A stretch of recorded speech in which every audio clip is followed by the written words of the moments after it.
Hello, my name is Leo and welcome to a new tutorial by Blauw Films. If you hear a cat meowing, that is Grigio. The window is open for Grigio to be chilling as well, so I hope you don't mind the occasional wind in the background. Today we're going to be looking at how to composite your fire elements nicely into your environment shots, but mainly we're going to be focusing on interiors. So I recently did some compositing work for a music video by Varvara Galanova. So we had several complications with making this shot work. First of all, the obvious issue is, can you burn down your location? Unfortunately, for this being a real location and not a built set, and due to there not being enough time on production to build a duplicate of the set, we had to exclude out the options of just burning it down for real. The next best thing you could do is have a duplicate of your 3D geometry of the entire set, either a photo scan of the entire set or a LiDAR scan if you have that technology available to you. And then in Cinema 4D or in your 3D tool, you could populate it with CG fire, CG lighting, and then render out a composite that actually bounces and reacts with the environment. Now, if you don't have that, the next best thing is doing manual 2D compositing. Now, the first thing that I would like to break immediately to the viewer is that because we have some glass objects over here, really they should be reflecting the entire light of your fire. As well, the amount of light that the fire would be creating together with the dark smoke would basically bring out a extra caustic spas, if I would call it that, on all of these glass objects, and there would be more reflection from the glass onto everything. For fire assets, we got them from Action VFX. Before I would use Action Essentials, I would say, from Video Copilot. But because these are pretty affordable and they are a pretty good resolution, we're using them. Starting over here, we have the backplate footage. As you can see, we have a motion tracker on the curtains, and we previously, if we open this up, there were some motion trackers scattered around the scene. I would personally not recommend putting motion trackers on curtains. It's very difficult to track a wrinkly curtain back on top of a motion tracker, so I would recommend just sticking to flat surfaces that have a pretty simple to key out or a pretty simple to paint over texture. As you can see, we have exported PNG versions that each have just a section of the image painted over in Photoshop with the clone stamp brush, and then here we have a section on the wood up there, and here we have a section of the sofa with the wrinkles. Some of these things are just easier to do in Photoshop. The way I go about it is I select the clip on the frame, and then I go to Save Frame As File, and then it automatically saves that as a Photoshop file, which you can then straight open into Photoshop. And once you hit save, the cool thing is you can just go back into the After Effects project file, and it basically just re-updates. So here's something I would like to say about the lighting setup. In this situation, we have a Astera tube set to fire flicker, and it's right on top of the table, but it's completely in frame, meaning that we have now defined that this is a very strong hotspot that we're gonna go on top of. Now, at this point, it's very difficult to then communicate with your team what it is that the look is they want, right? So the look that they wanted was more a believable hot fire. However, the bright object in the frame that's supposed to be your fire source is now defining that there's a lot of light in the scene. Now this makes it a bit difficult to comp this out and put something back on top. What I would recommend myself if I were to be present as a visual effects supervisor, I would recommend fairy lights, and some of those have a flicker setting that has a fiery red, orange, golden look to it. And I would crumple these up and lay them in a bit more of a random scatter, and I would light them right outside of frame. Now, if you're gonna do this the 2D compositing way, I would also highly suggest you have a slightly different camera motion and a slightly different camera setup. Ideally so that you can get 2 or 3 camera plates, even excluding the actress's performance from the base plate. That way, once you have your different fire assets, you can truly use the lighting of each layer to be played around with on the same level of your fire. Similar to that, on our YouTube channel, we have a sad green screen tutorial from another visual effects process with Eric. There's a technique over there as well where we use a Luma map excluded from a footage to control the intensity of another light layer. We've tracked the video and extracted a 3D camera, and this one has created a few nulls that we've placed in some spots just to have an idea of where our space is. Just trying to get an idea of how big this space is, where it is, but it's the easiest way to then, once you start adding these fire assets, to actually have them at the correct distance that you would like them to. Now, the thing about fire assets is that it's very difficult to match a 2D asset that's taken from a certain perspective onto the perspective of your camera and then also make it work while it's moving. Let's have a look at some of these wall assets and what it is that they're actually doing. Now, the wall asset over here, what I will do is make sure that you mask out a certain section of the bottom.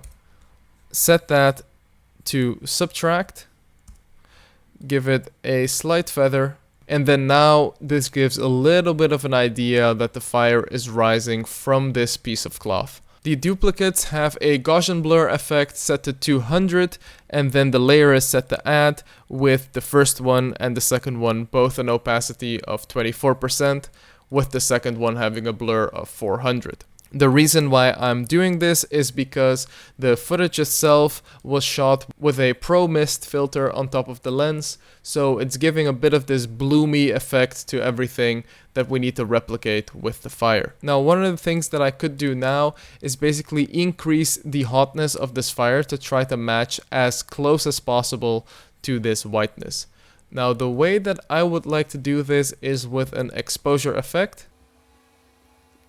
There you go. And then I would also like to go into my curves effect that I've got set up here, and I'm gonna decrease the green a little bit. There we go. We're getting a bit more of that pinkish tone that we need. And now the alpha, I am gonna try to bring it down a little bit. Cool, cool.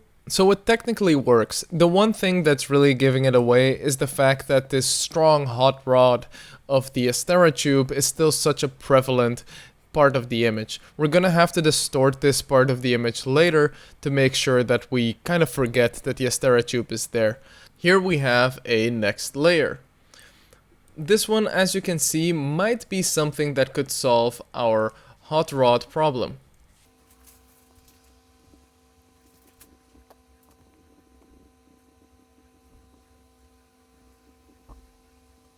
As you can see, aligning is a very important thing, as long as you really get your angle right. And one thing that we were able to get, which has been invaluable for this project, was just basic measurements of your set. Because I do truly understand as a VFX artist, if you don't really have the knowledge of how the process works, it's almost impossible to have the foresight of how to approach that sequence on set. You're just gonna go in with best intentions and then you're gonna really fuck it up at the end either way. Unless you have a visual effects supervisor there, or if you follow Blauw Films tutorials right now and you learn how this works, then I would say really just get some basic measurements of your set. Just you'll be thankful. So here again, we're really just trying to color match this a little bit better to the backplate. We know that it's a bit more pinkish in all these backtones, so that's what we're doing here, just decreasing the green a little bit and controlling the alpha to be just exact. Now again, to copy the blooming glare effect, we're gonna duplicate this layer and I'm gonna add a Gaussian blur of 200 and set the opacity to 24. And then duplicating that again and setting the Gaussian blur to 400. Here I have a mask cutout of the top of that layer, which could be used to exclude anything from the backplate there, and then we could add more on top that makes a continuation. But then basically we have that pretty much figured out. This new layer over here is taking the bottom section. What I would like to do is I would like to duplicate the first wall system that we have down here. Duplicate that and bring that also on top of the wall. There you go. Now I would like to offset this quite drastically. And now selecting these three, I am going to bring these down a bit.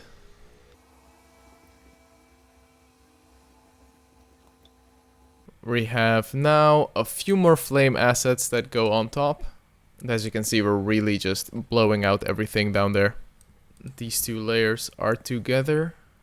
I'm pushing them forward.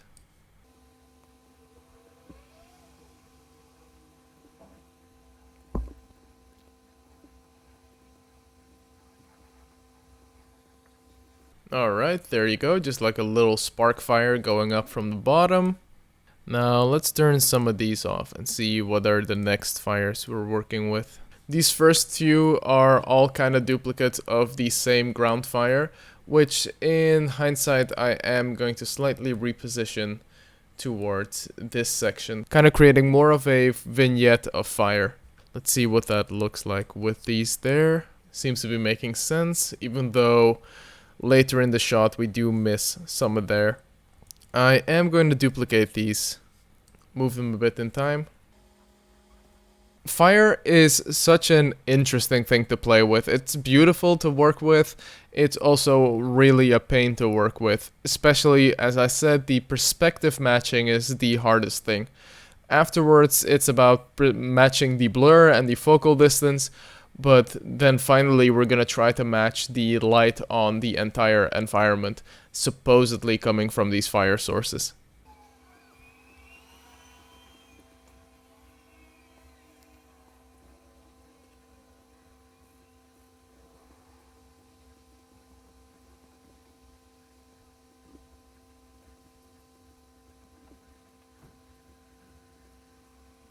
The next fire is on the right side.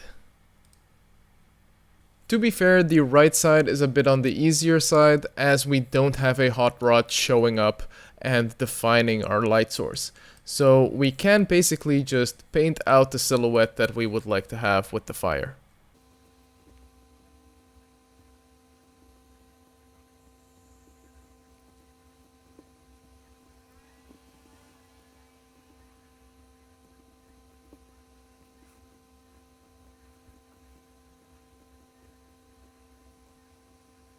Alright, there you go. Cool, let's turn on all the fires and let's see what our fire shot looks like. It's definitely looking intense. It's definitely looking as if this is a dramatic ending, a dramatic walkout shot. Alright, so the next thing we're gonna do is make sure this feels hot. And the way we can do that is by creating a new pre-composition in which we have a fractal noise set to a complexity of 1 and then the evolution timer alt-clicked and set to, let's say, time times 250. And then a fast box blur and an exposure effect gives you this very interesting wobbly motion. And that wobbly motion is basically perfect as a Luma Mask for a displacement map and a Gaussian blur effect. So the displacement map is set to luminance and is referencing that heat distortion map, and then basically what you get is this, all these heat distortion speckles that move through the shot, emphasizing the heat that's coming from the flames. Now the next thing we really need to figure out is how are we going to make sure that there's enough light bouncing on everything on this shot. So the way that I would like to do that is create a few different passes with a Colorama black and white map, and then we're going to define different reflections to each one of those. So let's turn these back to normal and let's do something from scratch again. I'm going to drag this all the way to the top. It's a duplicate of the shot. I'm gonna add a effect color correction Colorama. We're gonna have a look at this color map and try to see what areas we would like to define. So everything that's blue to me looks like most of the areas that would be hit and receiving more of the fire. So we're gonna basically change all the other areas to black and leave the blue to be white.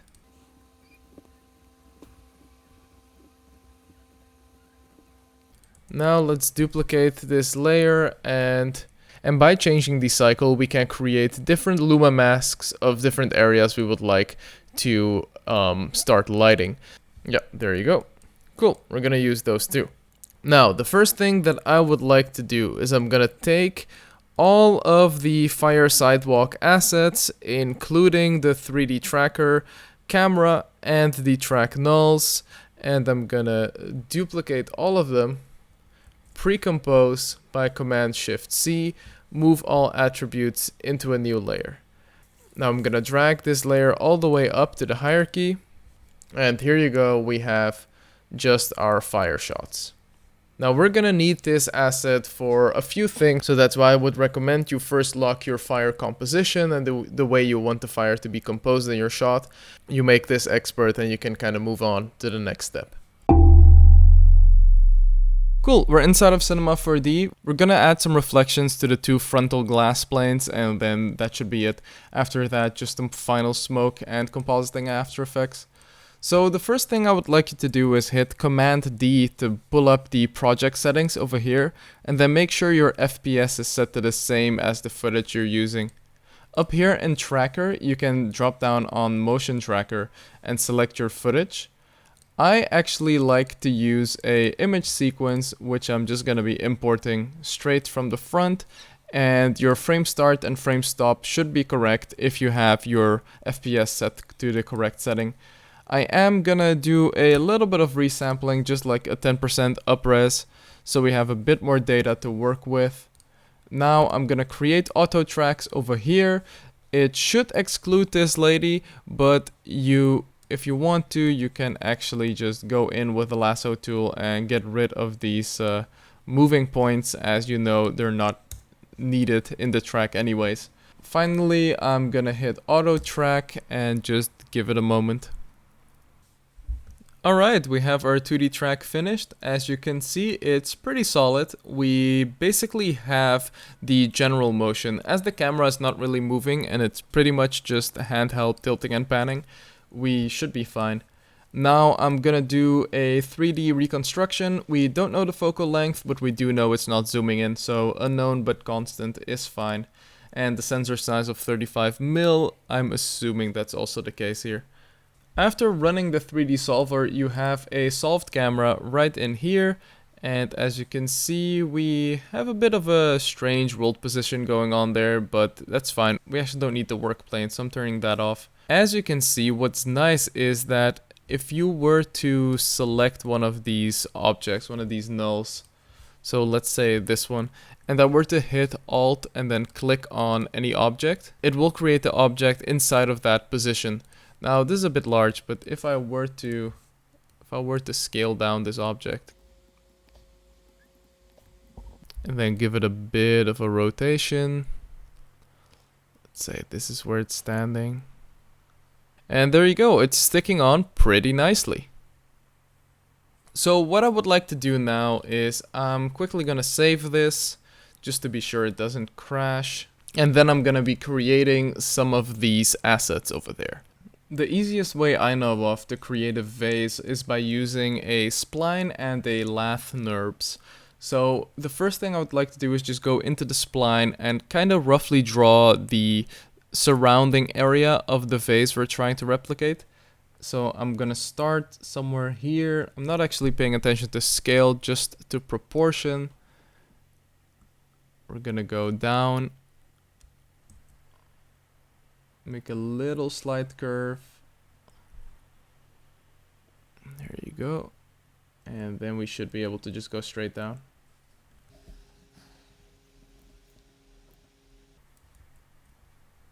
Now, because we want this to be a piece of glass, we do want to create the inner hull as well.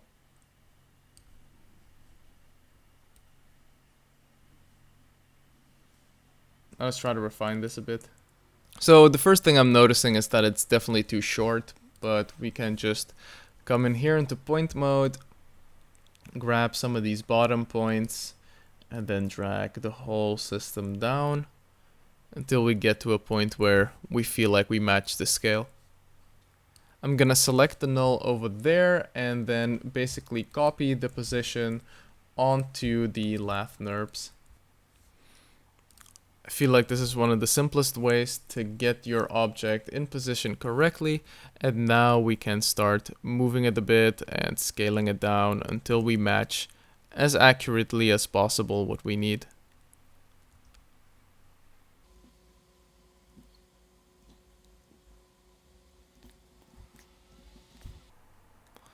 With the spline selected, I'm gonna raise this a bit and increase its edge.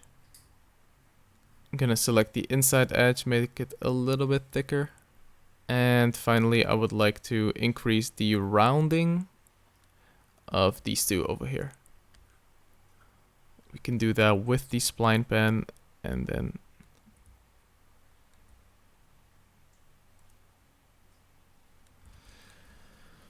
now this is gonna be a little bit tricky.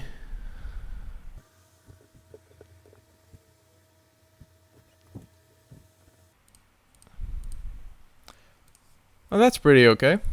Calling this face left.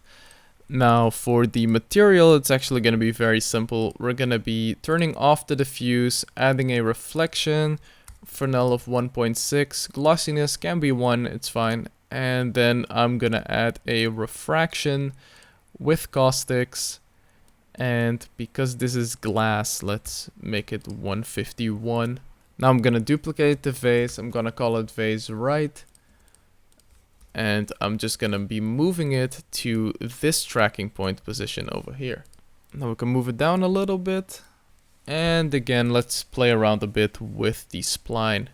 So the first main difference for this one is that this is more of a bottle shape. So we're going to increase the top and skinny it down a little bit. And then now the second thing is that this transition here is a much smoother transition. So I'm gonna try to do it in here. If it doesn't work, we might just have to redo this model. I'm gonna take the face right and move it a little bit to the center. And then I'm gonna take the spline points and make some more final adjustments. Make it a bit thicker on the top. Playback. In the playback we can see that we actually need to have a longer vase. So let's bring this down a little bit. Alright, a little bit boring work, but we're getting somewhere. We're going to be adding a new plane. This plane is going to be projecting a light material with the fire video that we just rendered. So we're gonna go into our Fire VFX video that we just exported. Emit light on both sides is fine. Occlude other lights. We can turn that off actually, we don't need that. I'm quickly changing the aspect ratio of the plane to be 1920 by 1080. And I'm gonna make sure that that plane with the video is gonna be facing the correct direction. So we want it to be exactly the way that it should be in the frame, but now it's gonna be reflecting, so it's gonna be shining to the other direction, and it's gonna be reflecting onto the two glass faces. I'm gonna scale it down a bit, and I'm gonna be moving it up somewhere here. Now the cool thing is we can just go into render tags, compositing, and turn off the scene by camera, which means that if we actually set this to X-ray, we'll be able to see quite well what we're doing. I'm now switching to my render engine and giving it a test render.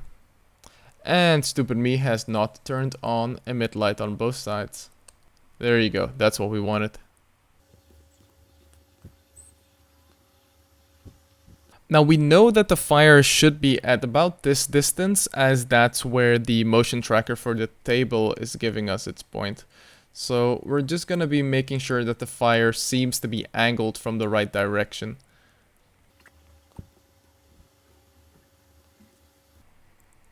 Inside of here you can go to animation and then calculate the frames, and it will make sure to update every frame of the reflection as if it's a video.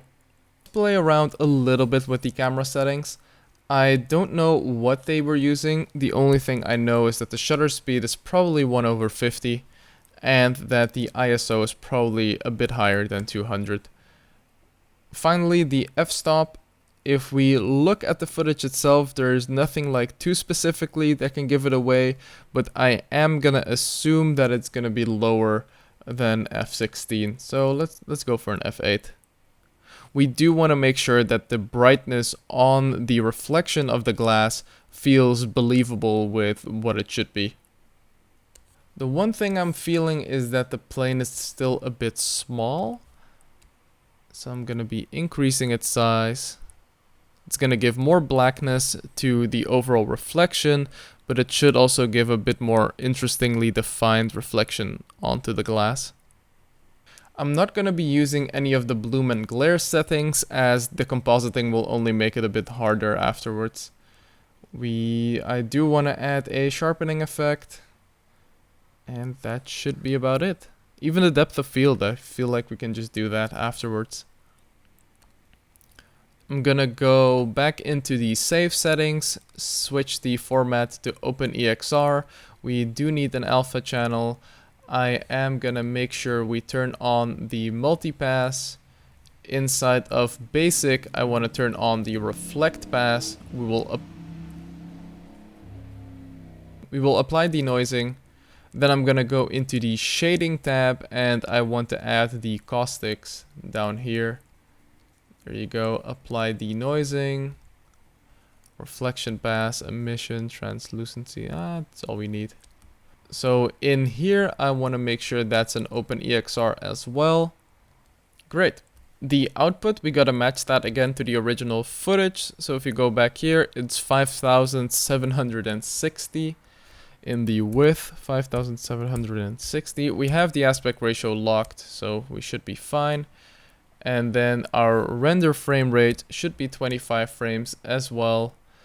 And we're going to be rendering all frames that we have on our timeline. The save is correct. The performance settings are correct. We can switch secondary GI to animation. We don't really need any of this. I'm not going to be using the motion blur. I'm going to give it a pass limit of about 15, which should be, let's even bring it down a bit to 10. We should be fine. And then denoising, let's make it a simple denoiser of 35. Render mask only, material override. Oh. Cool, that's it. Let's hit render and I'll see you in a moment. So here we have the export from Cinema 4D with the reflection pass, and we have a background pass that we are also adding in. Now I've got 3 layers over here with varying degrees of opacity. They're all set to add, and they're all supposed to be 32 EXR. If I turn on the background layers, you can see how it basically interacts with the background. We're gonna do a bit of compositing on these layers now to make them blend in, and then afterwards we're gonna add a Boujou, or I don't think it's Boujou nowadays. What is it? Boris Mocha. Boris FX Mocha, shout out to you. We're gonna be using your motion tracker to roto this piece out here and to roto a piece down at the bottom. And it's, as you can see, it's already looking at least somewhat believable if you were to look at it like this. So I guess let's start by really observing this one first. I'm adding a curves adjustment. So this to me is feeling pretty believable in itself. For what the environment looks like, these values are matching quite nicely. Now the next thing we gotta remember is that our fire has the brightness of this light over here, and that fire is supposed to be pretty big. So the yellow areas of that fire are going to be around here and here, but our hotspots need to match at least in intensity. I know we're not going to be able to grab too much from this one layer because I'm using it at a lower opacity. If I were to be compositing it at a full opacity, we don't really sell the effect that we're adding this CG element into this video layer. Only lowering the values of this layer and then calling this, I guess, my base. And then this one will be the midtones.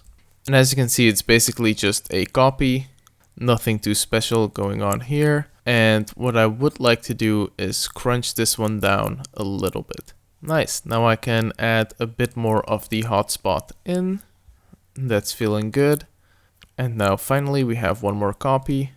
Now I would like to make one that is basically the key light of this fire. So I'm gonna crunch it down even more. And actually, if you were to look just at that, what you're trying to make is kind of get one of these, but you don't want it to be too strong. What you could do then is use a channel mixer, and with that you can control some of these values. It's very interesting what you can do here. I believe one of the main uses for this is if you were to do some kind of Harry Potter spell effect and you have a lot of control very quickly that you could randomize of what the magic is looking like.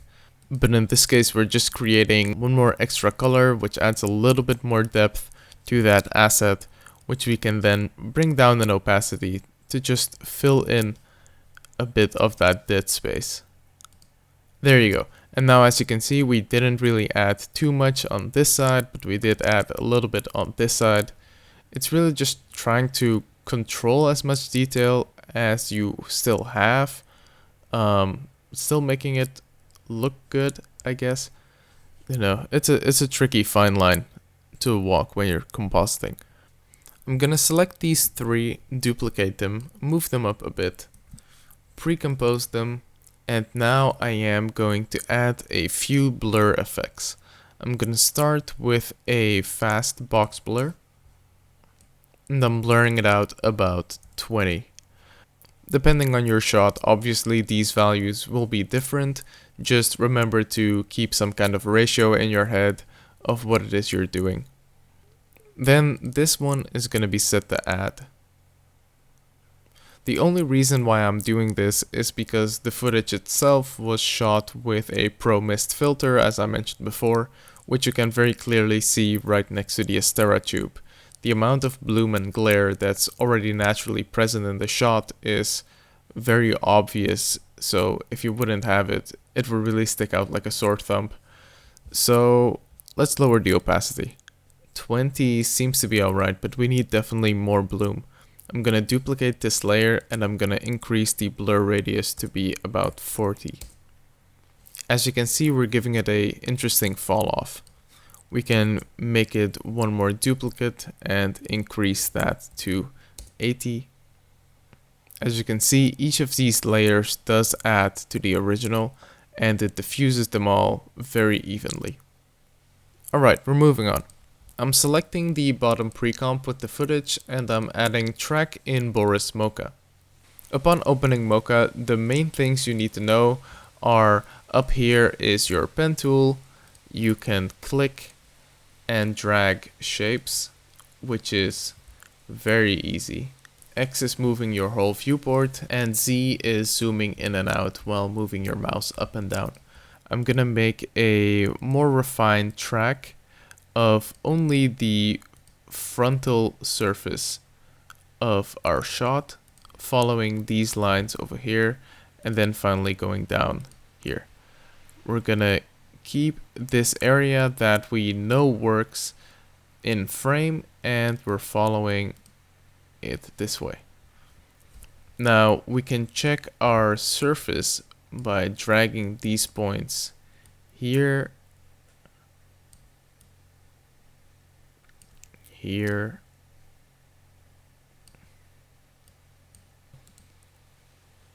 yeah, that seems to be alright.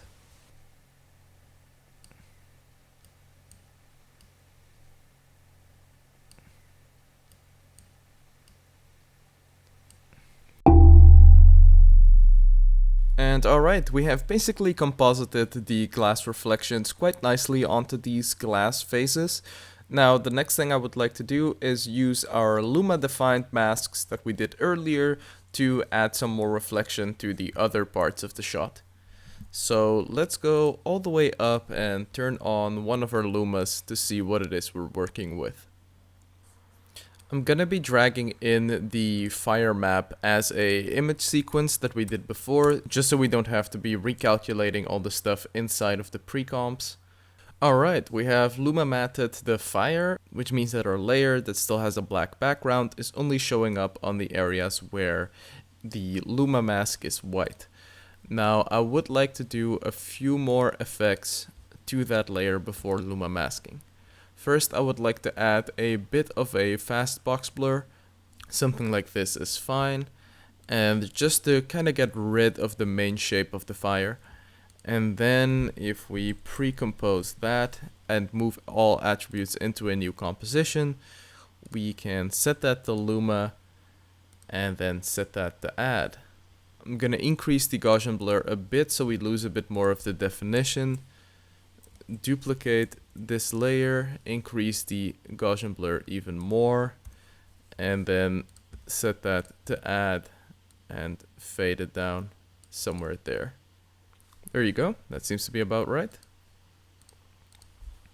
Now I'm duplicating this fire composition and we're adding the second Luma mask in there, which is this one over here. There you go. As you can see, I've moved that layer all the way to this right side so that we can catch some highlights onto the fabric and onto the bottom section of this lid over here. You see it sticks on pretty nicely.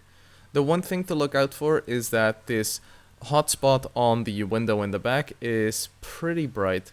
You gotta bring it down so that it feels as if it's just getting a bit of the glow, but it's not really taking over or anything like that. So something like 20.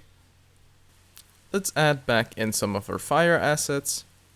Now let's add back in the heat distortion. Alright, there you go. The heat distortion really adds a lot. So now let's add some of these fire lens flare elements. They're just being added on screen right on top with just a full opacity of 100%. And then finally, we are using some fog assets, some close fog assets that I am Luma masking itself with, just to make sure we get some of that thick smoke out of it. Here you go. There you go. So now it's really like the thick smoke is taking over everything.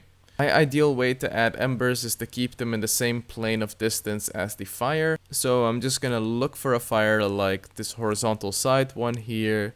I am gonna duplicate that layer, and then again by holding Alt and having the embers in the project file selected, we can drag, hover over the layer we have in our file itself, and then when you let go, you will have replaced that file in its same position. I'm now gonna get rid of the mask, and I'm gonna drag it all the way to the center. And for the sake of making it easier for us, I am actually going to solo that layer now. And there you go. We have our sparks. Now, our fire is actually moving the other direction. So these sparks are going towards the left. We should now be flipping them. I am just going to say negative 124 on the x-axis and then lock it back into place. Let's hop into this pre-comp over here. We have everything composited together. This is pretty much a final shot. The few things I would like to do now is a little bit of post-processing with some adjustment layers. I'm gonna use the exposure effect to only slightly bring down the gamma correction. Somewhere there. I don't want to increase the highlights at all, maybe just bring down the gamma just a slightly bit more. I would like to add a color correction tritone effect, giving the fire a bit more of a yellowish highlight look, giving the midtones a bit of a murky green look, and then finishing off with a bluish purple look for the shadows. And then by increasing the blend with original to just about like 93%, we're just giving it a little bit more depth to the image. 93 might be too much, 95. Cool. Now the next thing I would like to do is I would like to duplicate the layer, add a color correction tint effect, drag it to the top, turn that off. Let's call that our grain control, which is actually a project file available on the ArtStation store. I am now going to be adding a bit of film grain. Drag it right below your grain control layer, and now you can set that to Luma Mask. It's basically looking for the bright areas of your shot, and that's where it's applying the grain to mostly, and it's applying less and less grain to the darker areas. We can go into the grain control layer and just add a levels effect, and then this will be able to control the intensity of our grain in different sections of the shot. Something like that looks fine. I'm setting the cine action to soft light, which blends it pretty nicely, and then we can just duplicate these two to make more grain. I'm going to be lowering the intensity of the top grain to just be about 20 to 30%. I am lowering the gamma a bit more now that I see what it looks like with the grain. Alright, and finally I would like to add a very slight vignetting effect. So I'm adding a new adjustment layer, and I'm creating a elliptical mask by double clicking the ellipse tool. Then by clicking on each of the side anchor points and each of the side Bezier handles, we can bring down these handles up and down, squishing them in, kind of creating this rectangular oval, and that's giving us a bit more of a anamorphic effect. I am setting it to subtract, and I am increasing the feather to about 200. Now I am going to be adding a camera lens blur effect with an aspect ratio of 0.5. I'm adding a exposure effect as well, and I'm going to be lowering this one to, let's say, 0.9.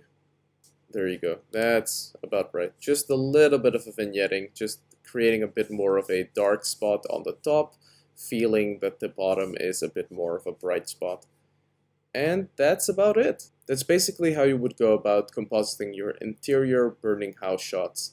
If you can't get anything on set, from 3D scans to having fairy lights or real gas burners on set, or anything to make your shot more believable on the footage itself, if you can't do it, here you go. This is with just an Astera tube and I guess the fixing it in post way.